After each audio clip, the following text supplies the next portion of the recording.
Alastair Campbell, Tony Blair's infamous, whatever you think of him, spin doctor, very much campaigning for Remain. He is these days a media consultant and strategist. He was obviously very much at the heart of Tony Blair's election into the job of Prime Minister, going back quite a few years now. He has been campaigning for Remain. What does he think of it? I mean, seismic in terms of the implications for our economy, for our politics, for our security arrangements, and for our relations with the rest of the world. And also, it seems to me, for your relations with each other. This is a heavily polarised country now, because the Remain areas are strongly Remain and the Leave areas are strongly Leave. So there are big issues to be resolved now, aren't there? No, I think what's been exposed is massive division within the country. I think this is now a very divided country, and there are divisions within the divisions. I mean, I'm in at the moment in London, which is voted very, very pro to remain in the European Union, but also within London there's a lot of poverty. Scotland is very pro-European. North of England, lots of northern towns and cities have been.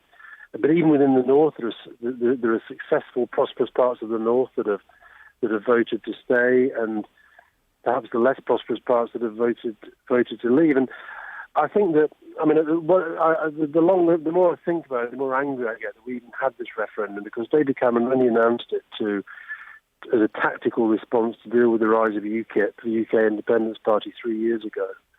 And we're now having it in a very different set of circumstances. And for me, the driving thing is the fact that after the global financial crisis, there was no real reckoning. The people who caused the crash just carried on regardless, and have doubtless been making millions betting on the outcome of this in the last few hours. And meanwhile, we've had, for lots of people in working class towns in the Midlands and the north of England and parts of Wales, millions of people who all they've heard about is the government telling them about this great economy that they're fighting for, and they don't feel it. And they feel they've paid the price of globalisation, and they've paid the price of the financial crisis. And so I think what this is about is Britain feeling very divided and very unequal. And I think these are issues that are in virtually every developed country in the world now. So if that's what it's about, will leaving Europe heal those wounds? Will it solve those problems? Will it make life better for the people who voted to leave? I'm afraid to say I think it will make life considerably worse for the people who voted to leave, but they haven't understood fully, a lot of them, what now happens. Now, it's true, you've got some, look, I know people, I've got one of my closest friends is one of the cleverest blokes I know who voted to leave. I couldn't believe it. But so I'm not saying these are people who kind of haven't thought things through, but I really do believe now that we are entering in, not just into a period of instability and uncertainty, but a potential economic recession. I mean, virtually all the top economic analysts and experts said that this would probably lead to recession. So then you're talking about, a lot of the working class people who voted for this are probably going to be first in line to see their services cut, their benefits cut, to see their jobs go. And I just think virtually every sector that you can think of, the universities, the trade unions, the health professionals, hardly anybody was saying, let's stay. Yeah. Sorry, John. Just hold on a second. Sorry, John. I was just jumping out of the car. So, virtually every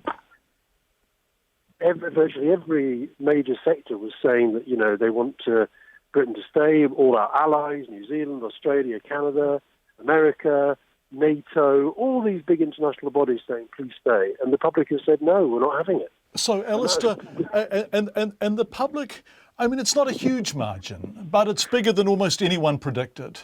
And so why? Well, there's no one reason. Millions of people have expressed their view in their own way for their own reasons. But I think if there's one thing, I think it's a general feeling of disconnection and anger about the political and economic system, if you like, about what politics is doing for them. Now, I think a lot of it is that we, as you probably know, in our country, we have incredibly kind of loud and aggressive media who have been. I mean, David Cameron has found out what it's like being on the receiving end of that.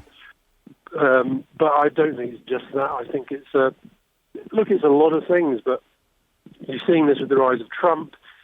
You're seeing it with the rise of Le Pen in France. You're seeing it with some of these far-right movements emerging in Germany. This anger is finding its way into decisions by electorates that are, got massive, massive consequences. And poor old Cameron, he's now going to have to decide how he handles that.